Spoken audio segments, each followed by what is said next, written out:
Hello everybody, ಎಲ್ಲರೂ ಹೇಗಿದ್ದೀರಾ? Welcome to my first mini vlog. So ಇದು ನನ್ನ ಡೈಲಿ ರೂಟೀನ್ ಹೇಗಿದೆ ಅಂತ ನಾನು ಈ ಮಿನಿ ವ್ಲಾಗಲ್ಲಿ ತೋರಿಸ್ತಾ ಇದ್ದೀನಿ. ನನಗೆ ಅರ್ಲಿ ಮಾರ್ನಿಂಗ್ ಶಿಫ್ಟ್ ಇದ್ದಿದ್ದರಿಂದ ನಾನು ಬೆಳಗ್ಗೆನೇ ಹೊರಡಬೇಕಾಗಿತ್ತು. ಸೊ ಅದರಿಂದ ನಾನು ಬ್ರೇಕ್ಫಾಸ್ಟ್ ಏನೂ ರೆಡಿ ಮಾಡ್ಕೊಳ್ಳಿಲ್ಲ. ಹಿಂದಿನ ದಿನವೇ ನಾನೊಂದು ಸ್ವಲ್ಪ ಕಾಳು ಮತ್ತು ಡ್ರೈ ಫ್ರೂಟ್ಸ್ ಎಲ್ಲ ನೆನೆ ಇಟ್ಟು ಅದನ್ನು ಬಾಕ್ಸಿಗೆ ಹಾಕಿ ತೊಗೊಂಡೋಗಿದ್ದೆ. ಸೊ ನನ್ನ ಕೆಲಸ ಎಲ್ಲ ಆದಮೇಲೆ ನಾನು ಅರ್ಲಿ ಮಾರ್ನಿಂಗ್ ಶಿಫ್ಟ್ ನಾನು ಆಫೀಸಿಗೆ ಹೋದೆ. This is our office actually ಹೇಗಿರುತ್ತೆ ಅಂತ ನಾನು ಹೋದ ತಕ್ಷಣವೇ ಕೆಲಸ ಸ್ಟಾರ್ಟ್ ಆಯಿತು. ಸೊ ನನ್ನ ಕೆಲಸ ಸ್ಟಾರ್ಟ್ ಆದಮೇಲೆ ನಾನು ಮತ್ತೆ ಮಧ್ಯಾಹ್ನ ಮನೆಗೆ ಬಂದೆ. ಬಟ್ ಮಧ್ಯಾಹ್ನ ತುಂಬ ಟಯರ್ಡ್ ಆಗಿದೆ ಅಂತ ನಾನೇನು ವೀಡಿಯೋ ಮಾಡೋದಕ್ಕಾಗಲಿಲ್ಲ. ಆ್ಯಂಡ್ ನೈಟ್ ದೀಪ ಹಚ್ಚಿ after so many days really ಮಳೆ ಬರ್ತಾಯಿತ್ತು. ಸೊ ಅದಕ್ಕೆ ಒಂದು ಸ್ವಲ್ಪ ಕಾಫಿ ಕುಡಿಯಬೇಕು ಅಂತ ಅನ್ನಿಸ್ತಾ ಇತ್ತು. ಸೊ ಅದರಿಂದ ಕಾಫಿ ಮಾಡ್ಕೊಳ್ತಾ ಇದ್ದೆ.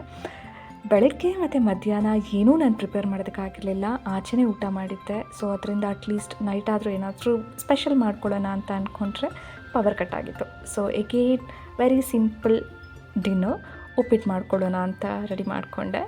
ಸೊ ಉಪ್ಪಿಟ್ಟು ಮಾಡ್ಕೊಳ್ಳೋದಕ್ಕೆ ನಾನಿಲ್ಲಿ ಕಟ್ ಮಾಡ್ಕೊಂಡಿರೋದು ಈರುಳ್ಳಿ, ಟೊಮೆಟೊ, ಸ್ವಲ್ಪ ಒಣಮೆಣಸಿನ್ಕಾಯಿ ಹಾಗೆ ಕೊತ್ತಂಬರಿ ಸೊಪ್ಪು. ಸೊ ಇಲ್ಲಿ ಪ್ಯಾನಲ್ಲಿ ಆಲ್ರೆಡಿ ಆಯಿಲ್ ಬಿಸಿ ಆಗ್ತಾ ಇದೆ, ರೆಡಿಯಾಗಿದೆ. ಇದಕ್ಕೆ ನಾನೊಂದು ಸ್ವಲ್ಪ ಸಾಸಿವೆ ಹಾಕ್ಕೊಳ್ತಾ ಇದ್ದೀನಿ. ಸಾಸಿವೆ ಎಲ್ಲ ಸಿಡಿದ ಮೇಲೆ ನಾನು ಇದಕ್ಕೆ ಕಡಲೆಬೀಜ ಆ್ಯಡ್ ಮಾಡ್ಕೊಳ್ತಾ ಇದ್ದೀನಿ. ಕಡಲೆಬೀಜ ಫ್ಲೇವರ್ ಚೆನ್ನಾಗಿರೋದ್ರಿಂದ ಒಂದು ಸ್ವಲ್ಪ ಜಾಸ್ತಿನೇ ಆ್ಯಡ್ ಮಾಡ್ಕೊಂಡಿದ್ದೆ. ಅದಾದಮೇಲೆ ಮೆಣಸಿನ್ಕಾಯಿ ಅದನ್ನು ಹಾಕಿ ಸ್ವಲ್ಪ ಫ್ರೈ ಮಾಡಿಕೊಂಡೆ. ಆ್ಯಂಡ್ ನೆಕ್ಸ್ಟ್ ಈರುಳ್ಳಿ.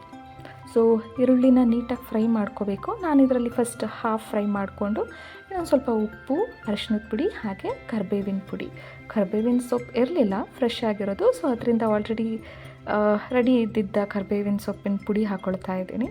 ಸೊ ಇದೆಲ್ಲ ಹಾಕ್ಕೊಂಡು ನೀಟಾಗಿ ಮಿಕ್ಸ್ ಮಾಡ್ಕೋಬೇಕು. ಇದೆಲ್ಲ ನೀಟಾಗಿ ಮಿಕ್ಸ್ ಆದಮೇಲೆ ಸ್ವಲ್ಪ ಫ್ರೈ ಆದಮೇಲೆ ನಾನು ಇದಕ್ಕೆ ಟೊಮೊಟೊ ಆ್ಯಡ್ ಮಾಡ್ಕೊಳ್ತಾ ಇದ್ದೀನಿ. ಒಂದು ಟೊಮೆಟೊ ಹಚ್ಕೊಂಡಿದ್ದೆ, ಅದನ್ನು ನೀಟಾಗಿ ಫ್ರೈ ಮಾಡ್ಕೊಬೇಕು. ಆ್ಯಂಡ್ ಉಪ್ಪಿಟ್ಟು ಅಂತಂದರೆ 1:2 ರೇಷಿಯೋ. 1 ಗ್ಲಾಸ್ ರವೆ ತೊಗೊಂಡ್ರೆ 2 ಗ್ಲಾಸ್ ನೀರು.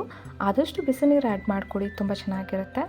ಬಿಸಿ ನೀರು ಸ್ವಲ್ಪ ಕುದೀತಾ ಇದೆ ಅಂತಂದಾಗೆ ಕೊತ್ತಂಬರಿ ಸೊಪ್ಪು ಆ್ಯಡ್ ಮಾಡ್ಕೊಳ್ತಾ ಇದ್ದೀನಿ, ಬಿಕಾಸ್ ಆಫ್ ದ ಫ್ಲೇವರ್ ತುಂಬ ಚೆನ್ನಾಗಿ ಬರುತ್ತೆ ಅಂತ.